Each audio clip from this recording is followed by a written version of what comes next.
Nous passons la parole à la ministre pour les réponses aux questions.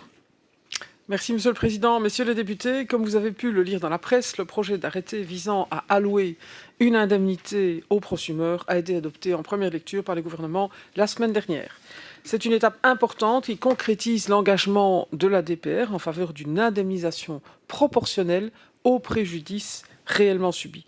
Une approche qui est plus juste que le mécanisme forfaitaire qui avait été envisagé précédemment. Sur la question des critères de recevabilité, j'entends les préoccupations exprimées, notamment par Biprosumeur, concernant le risque d'exclusion d'une partie des prosumeurs effectivement touchés. Nous avons pris en compte ces remarques. Un critère jugé trop restrictif a ainsi été supprimé du dispositif proposé par la Coap.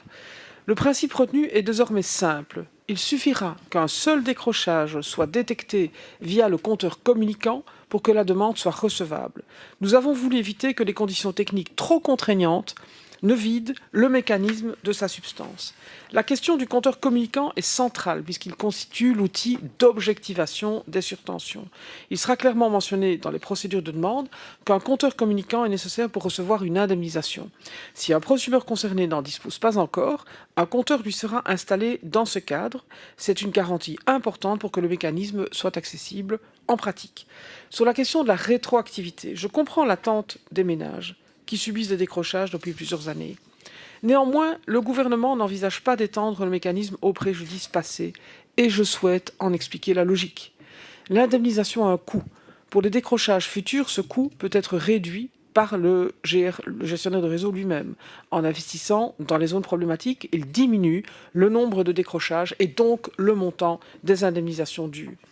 Le mécanisme joue aussi ainsi le rôle d'un incitant puissant à améliorer l'infrastructure, ce qui est précisément l'objectif structurel que nous poursuivons. Pour les décrochages passés, en revanche, ce coût serait incompressible, aucun investissement ne peut effacer ce qui est déjà survenu. Dans cette configuration, l'indemnisation ne serait plus un incitant, mais une sanction pure à charge des GRD, sans effet levier sur la qualité du réseau.